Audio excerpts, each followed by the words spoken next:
045 du 5 juin 2024 portant investiture du gouverneur et du vice-gouverneur de la ville de Kinshasa.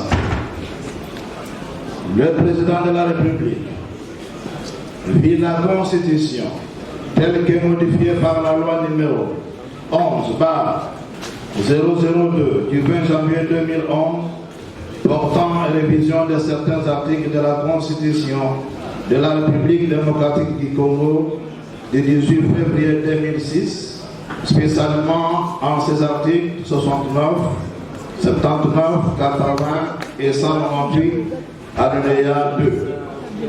Vit la loi numéro 08/012 du 31 juin 2008, telle que modifiée et complétée par la loi numéro 13/008 du 22 janvier 2013, portant principes fondamentaux relatifs à la libre administration des provinces, spécialement en ses articles 3 et 23, alinéa 2, vit telle que modifiée et complétée à ces jours la loi numéro 06/006 du 9 mars 2006 portant organisation des élections présidentielles, législatives, provinciales, urbaines, municipales et locales, spécialement en ses articles 158, 162, 170, 173 et 235. Vit l'arrêt sous RC 272, rendu en date du 10 mai 2024 par la Cour d'appel de Kinshasa-Gombe, siégeant comme cour administrative d'appel, ayant proclamé définitivement élu gouverneur et vice-gouverneur de la ville de Kinshasa les personnes ci-dessous. Considérant les dossiers d'élection du gouverneur et du vice-gouverneur de la ville, présidé transmis par la Commission électorale nationale indépendante pour l'investiture des intéressés. Vit la nécessité et l'urgence. Ordre, article 1er, est investi gouverneur de la ville de Kinshasa, M. Bumba Lubaki Daniel. Article 2, est investi vice-gouverneur de la ville de Kinshasa, M. Iyeli Molangi Eti. Article 3, sont abrogées toutes les dispositions antérieures contraires à la présente ordonnance qui sort ses effets à la date de sa signature. Fait à Kinshasa le 5 juin 2024, Félix Antoine Tshisekedi Tshilombo.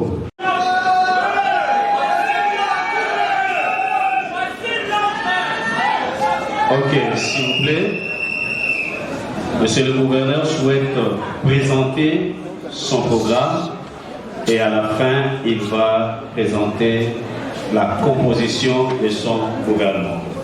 Nous vous accordons ces... Honorable président de l'Assemblée provinciale de Kinshasa, honorable membre du bureau, honorable député provincial, j'ai l'honneur de prendre la parole devant votre audible Assemblée pour vous présenter conformément aux dispositions constitutionnelles et légales le programme d'action du gouvernement provincial afin d'obtenir votre approbation.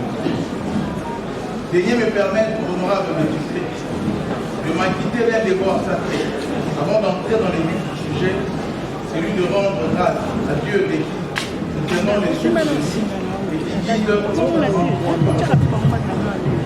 Ma gratitude va également à l'endroit de son Excellence, M. M. Félix Antoine Tshisekedi Tshilombo, président de la République, chef de l'État, qui, dans son ordonnance d'investiture, a bien voulu confirmer la confiance que votre Assemblée a placée en ma modeste personne, m'élisant gouverneur de la ville de Kinshasa, avec comme policier le vice-gouverneur, M. Eddy Yeli Moulin. Je ne saurais clore ces moments de remerciement sans exprimer ma gratitude, ma vive reconnaissance à vous, honorables députés, pour la confiance que vous nous avez accordée. Nous allons nous en montrer digne de la meilleure façon qui soit, en tenant des engagements contenus dans notre programme. Honorable Président, honorable député. Le programme, j'ai l'honneur de vous présenter ce jour est en phase avec la volonté politique nationale qui tire sa source des engagements majeurs ainsi que des 3 initiatives présidentielles prioritaires contenues dans le programme 2024-2028 du gouvernement central.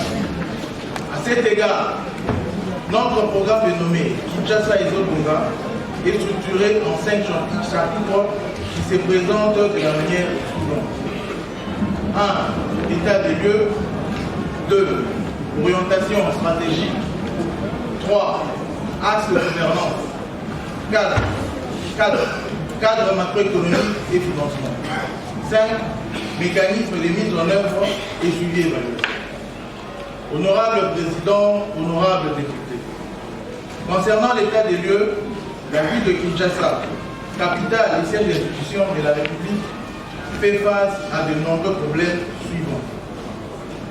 L'emploi, surtout des jeunes, le pouvoir d'achat, la sécurité, l'environnement, la voirie et la mobilité, la gouvernance financière et administrative, l'aménagement, l'urbanisme et l'habitat, l'éducation et la santé, les infrastructures de base relatives au transport, à l'eau et à l'électricité, l'enclavement de la ville, l'économie informelle.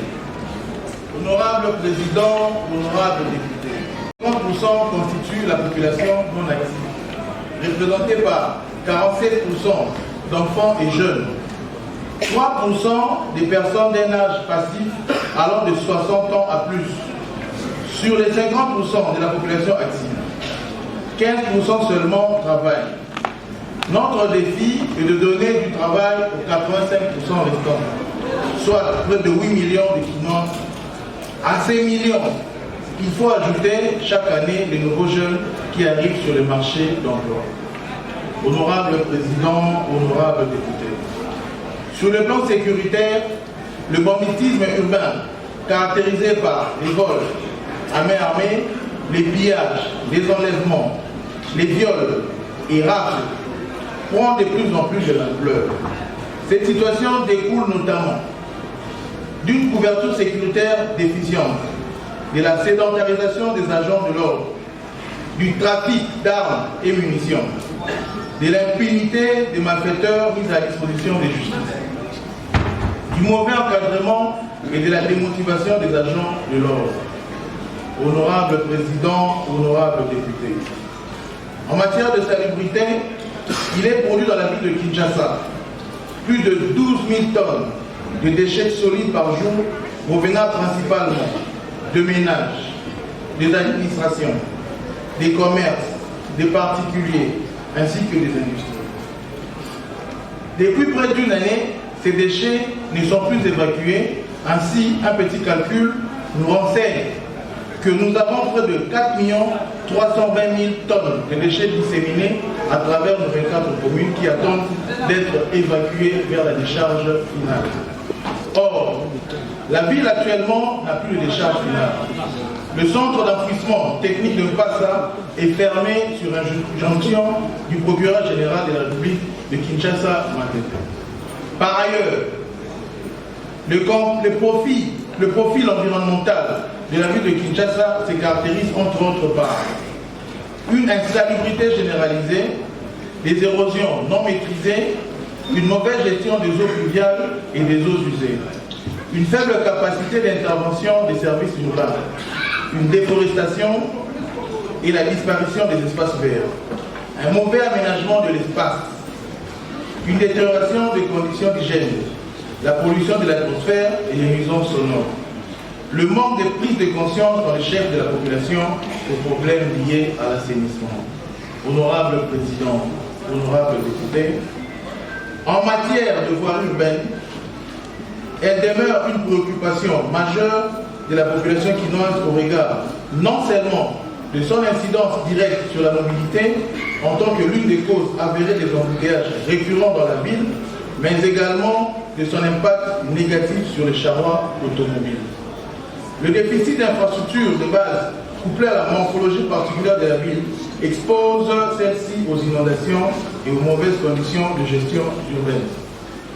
Des travaux de réhabilitation ou de reconstruction de certaines artères principales sont ponctuellement exécutés suivant un timing élastique. En définitive, ces travaux de faible qualité technique n'induisent à ce jour aucune amélioration notable de la voirie urbaine en dépit de la hauteur des factures émises par différents entreprises. La question des infrastructures routières est à la base des embouteillages et difficultés de la circulation. Elle nécessite la réhabilitation de routes existantes et des voies secondaires à travers les communes et la construction de routes périphériques. Honorable Président, honorable député, en ce qui concerne la gouvernance financière, selon les statistiques disponibles, la ville mobilise en moyenne 4 millions de dollars américains par mois, soit 48 millions de dollars américains par an, alors que ces besoins requièrent des ressources mensuelles de loin beaucoup plus importantes. Malgré l'existence d'un arsenal juridique tout indiqué, la mobilisation de ressources financières et l'encadrement des dépenses ne sont pas à la hauteur des attentes. Il ressort de ces secteurs les problèmes majeurs suivants.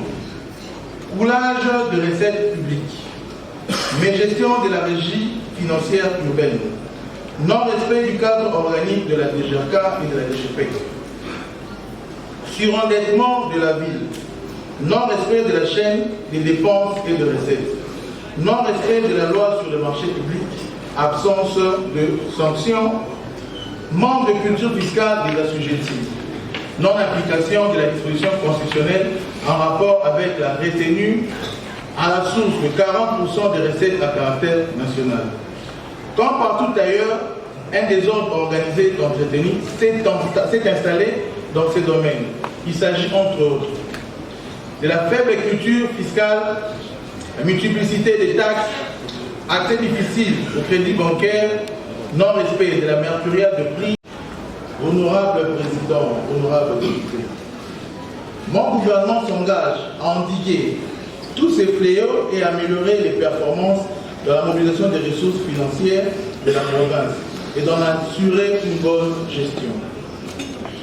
S'agissant de la gouvernance administrative, elle est notamment caractérisée par les conflits de compétences entre le pouvoir central et le pouvoir provincial, ainsi qu'entre les services provinciaux. La sous-qualification des agents des services déconcentrés, la taille disproportionnée de quelques communes et quartiers, la non-maîtrise des effectifs de l'administration urbaine, l'inefficacité de l'action de l'autorité publique, le non-respect du cadre organique de service, l'irrégularité et modicité des salaires du personnel politique et administratif de la ville, le cumul des arriérés des salaires et avantages et primes, les mauvaises conditions de travail de l'administration urbaine, la spoliation de la ville. Ce sont autant des problèmes qui ont fragilisé le pouvoir public avec comme conséquence l'affaiblissement de l'autorité urbaine. S'agissant du domaine de l'aménagement, urbanisme, habitat et affaires foncières, en l'absence d'un plan général d'aménagement, la ville connaît une expansion désordonnée, non adaptée aux exigences d'une ville moderne et résiliente. Il s'est développé plutôt des bidonvilles démunis d'équipements collectifs et essentiels. La faible capacité d'administration à maîtriser les secteurs est aussi à la base des problèmes importants que voici. Multiplicité d'acteurs étatiques et non étatiques sans droit ni qualité qui s'adonnent à la gestion foncière. exclusion de l'autorité urbaine dans la création de lotissements, conflit de compétences en matière de délivrance des titres immobiliers, urbanisation accélérée et désordonnée de la ville, occupation de sites non aedificants, prolifération des empiètements des emprises publiques, inexistence d'une loi régissant les secteurs de l'aménagement de la ville, déficit de logement, construction anarchique, délaissement de la mimokine, absence de réserves foncières, conflit foncier. Honorable Président, honorable député. Le secteur d'éducation, quant à lui, est confronté à plusieurs défis, notamment la caducité de programmes scolaires qui ont besoin d'être adaptés aux réalités actuelles. La qualité de l'éducation est extrêmement faible. Ce secteur fait face au problème d'insuffisance des infrastructures et d'équipements de qualité pour accueillir tous les enfants à l'école. Il connaît plusieurs difficultés parmi lesquelles sont l'inadéquation formation-emploi, la faible qualité des infrastructures d'apprentissage ainsi que celle des équipements et matériels didactiques, l'absence de possibilités de pratiques professionnelles et l'inexistence de plans de formation de formateurs. La demande dans cette catégorie d'enseignement est élevée car un cadre choisit une filière technique. Honorable Président, honorable député. Au niveau de l'enseignement technique et de la formation professionnelle, les filles restent sous-représentées. Elles fréquentent surtout les filières commerciales et la coupe et couture où elles constituent 55% des effectifs dans les autres filières. Elles ne dépassent guère les 5%. Globalement, les secondaires souffrent de la défaillance du système d'orientation, de la faible efficience interne ainsi que de mauvaises conditions. Surnommé autrefois Kin Label, Poto Moïdo, notre ville est appelée à faire aider aussi bien l'Afrique que le monde. Pour ce faire, la gouvernance de la ville doit changer. C'est pourquoi nous avons élaboré le programme de gouvernance dénommé Kinshasa et Zobonga, dont j'ai l'honneur de présenter ce jour.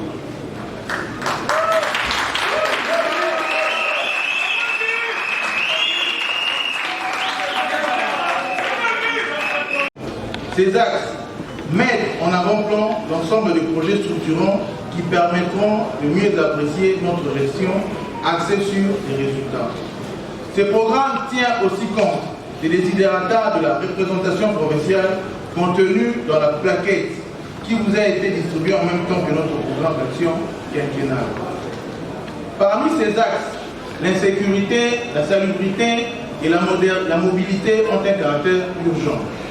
À ce propos, une réponse immédiate s'impose avant d'aborder les autres axes de gouvernance. Honorable Président, honorable député. Face au défi qu'impose le diagnostic que je viens de vous présenter, la ville doit mobiliser beaucoup de ressources. Ainsi, le programme quinquennal que je compte mettre en œuvre s'élève globalement à 10 milliards 900 millions 432 451,19 $ américains. Ainsi arrêtés, ces ressources sont programmées comme suit. 577,6 millions de $ américains pour la tranche annuelle 2024. 878,6 millions de $ américains pour la tranche annuelle 2025. 1,5 milliard de $ américains pour la tranche annuelle 2026. 2,7 milliards de $ américains pour la tranche annuelle 2027 et 5,08 milliards de $ américains pour la tranche annuelle 2028. Les dépenses correspondantes de ce programme comprennent les investissements, le fonctionnement et les rémunérations. Elles sont ventilées comme ci-après. Les investissements de la ville, routes, voiries, écoles et logements sociaux, soit 2,7 milliards de $ américains, sont programmés comme suit. 0,146 milliards de $ américains pour 2024, 0,364 milliards de $ américains pour 2025, 0,729 milliards de $ américains pour 2026, 0,729 milliards de $ américains pour 2027 et 0,729 milliards de $ américains pour 2028. Le fonctionnement est des... S'il vous plaît, nous sommes déjà bien convenus. Laissons le gouverneur travailler. Je vous en prie. Si vous continuez comme ça va prendre beaucoup plus de temps que prévu. Merci pour la compréhension. Alors je disais donc, dans les mesures urgentes, négocier des partenariats orientés vers la transformation et la valorisation des déchets, faire respecter la loi sur les nuisances sonores, mener des campagnes de sensibilisation sur la salubrité et faire une évaluation de tous les actes réglementaires régissant ce secteur, réhabiliter des ouvrages de drainage, dégager tous les encombrements sur les emprises publiques. Honorable Président, honorable député. S'agissant de la mobilité, les nouvelles modalités d'organisation de la circulation routière devront diminuer de manière significative les embouteillages dans la ville. En attendant notamment la construction et la modernisation des infrastructures routières et ferroviaires, en concertation avec tous les services de l'État intervenant dans le secteur, des règles strictes et des mesures contraignantes seront adoptées. Il s'agit notamment du respect des prescrits de la code de route, du code de la route, de l'adoption des plans particuliers de circulation sur certaines artères en fonction du mouvement pendulaire de déplacement, de la gestion des intersections et carrefours, de la répression sans faille de toutes les infractions, de l'installation des signalisations, auto, feu, marquage au sol sur les principales artères, l'aménagement des gares routières ainsi que les arrêts de bus et aires de stationnement pour les véhicules et motos, de la construction des parkings payants, de la création de ports secs à l'entrée de la ville pour les véhicules poids lourds, de placer des signalisations lumineuses alimentées par les panneaux solaires, de créer des fourrières en partenariat public-privé, de créer des voies réservées sur certaines artères pour la police, les ambulances et urgences, etc. De trouver des alternatives aux manifestations sur les artères principales, d'appliquer les règles de la circulation alternée sur certaines artères, d'instaurer les sens uniques sur certaines avenues, d'identifier tous les motocyclistes communément appelés Wéo,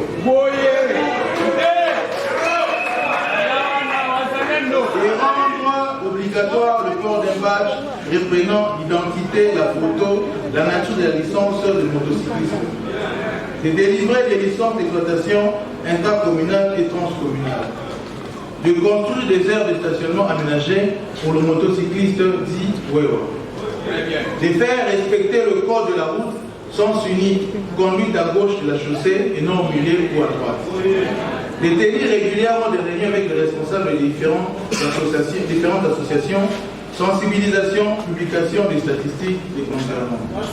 Honorable Président, honorable député, s'agissant de la voirie, afin de surmonter définitivement l'enlissement de la voirie urbaine dans son état quasi naturel et dégradation avancée, le gouvernement provincial va adopter une stratégie globale de la remise en état de la voirie de Kinshasa.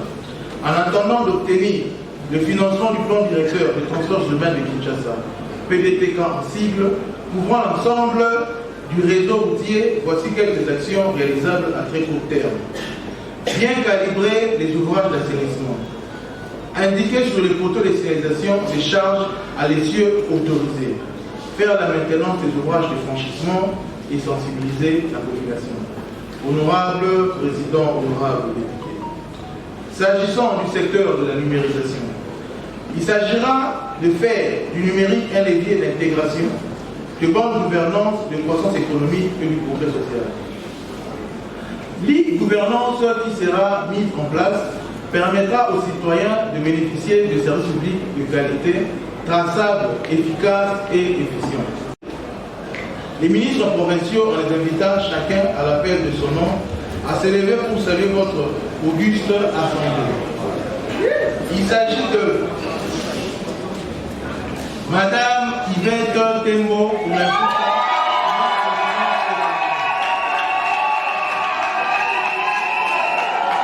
Photographe, l'excès sur l'espace vide, s'il vous plaît. S'il vous plaît.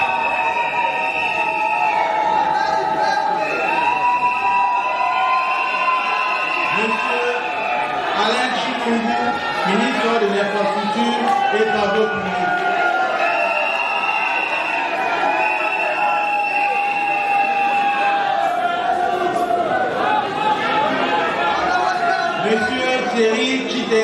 Kabouya, ministre de l'Intérieur, Sécurité, Justice et Affaires publiques.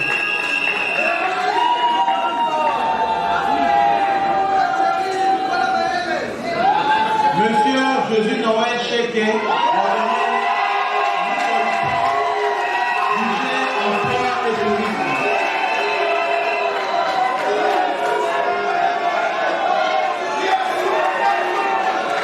Monsieur Bob Ami Soyoka, ministre des Transports et Mobilité urbaine.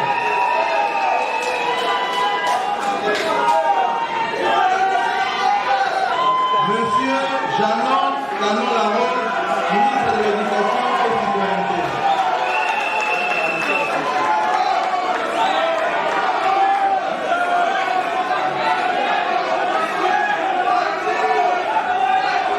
Monsieur Léon Moulumba Mouanachia, ministre de l'Environnement, propriété publique et embellissement de la ville.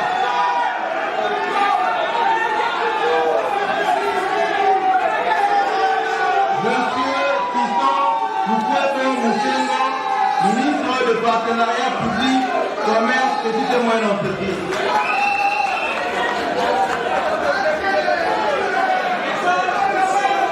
Monsieur Jackson Pungachima Pinda, ministre des Mines, Hydrocarbures et du Pétrole.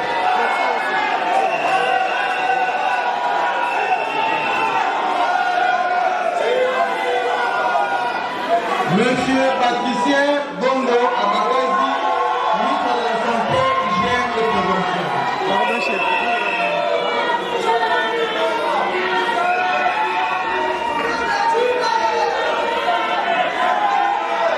Enfin, je sollicite cet ambitieux programme dont la mise en œuvre durera sans nul doute une heure ouverte, profitable aux finances et finances.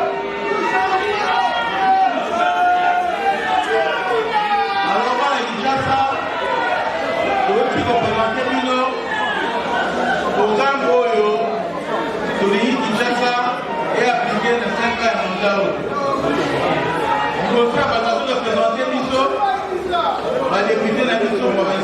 Le gouverneur est en train de s'adresser aux Quinoises et Quinois. Je vous en prie. Le programme qui est présenté, c'est pour le mandat de la mission de 5 ans. Le représentant de la mission Wazalia, le désidérateur de la mission Zali porté, pour les alliés contenus la carte programme. Le réunion de procès est vraiment la campagne. C'est là que le baptiste peut s'amuser sur un mot pour tout intégrer. Donc, le programme est donc contenir l'ambition au bureau de la Kisaki, bon, va députer la mission. Donc, espoir et Zala. Il y a des affaires audacieuses au vice-gouverneur, dans la équipe pour le Tozanamo, la détermination pour que Kinshasa et Bonga.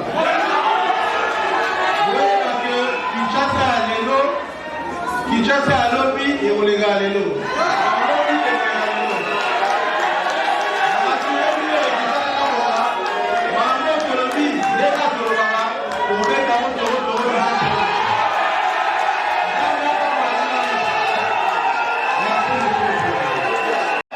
Nous avons besoin de l'explication. Kinshasa et la lobby et qu'on les gars à l'élo. C'est vraiment ce que les Quinoises et Quinoises attendent. Merci. Honorables députés, estimés collègues, nous venons là de suivre ensemble l'exposé du contenu du programme d'action sous examen. Maintenant, j'ouvre le débat. Seulement, je demanderai aux honorables députés de bien vouloir éviter des redites et aussi d'éviter de prendre beaucoup plus de temps qu'un parti. Parce que votre bureau donne 5 minutes à chaque député pour sa question. Merci de vous être déjà organisé par groupe parlementaire. Pour son programme, combien prometteur qui a déjà mon soutien. Parce que ça répond aux préoccupations des Quinois et des Quinoises. J'avais 458 questions à poser. Mais après avoir écouté le gouverneur, je suis resté avec des questions. Je me donne les listes de les poser maintenant. Monsieur le gouverneur, je vous ai suivi religieusement. Je voulais un peu savoir, à propos de la problématique des embouteillages à Kinshasa, qu'est-ce que votre gouvernement compte faire pour pallier à cela? Ma deuxième question est celle-ci. Moi, je suis de Kisenso, je suis une élite de Kisenso. L'insécurité bat son plein à Kisenso et partout dans la ville province de Kinshasa. Nous constatons que la police a un sérieux problème des effectifs. Les policiers se retrouvent de fois à 2 ou à 3 dans l'aide sociale. Et en plus, ils sont sous-occupés.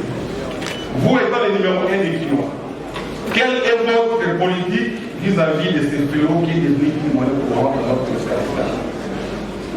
J'ai aussi une remarque à faire. Lorsque vous avez parlé des charges, vous avez oublié la commune de Kisenso, ma chère commune de Kisenso. Je vous demanderai d'en tenir compte. Merci, j'ai dit.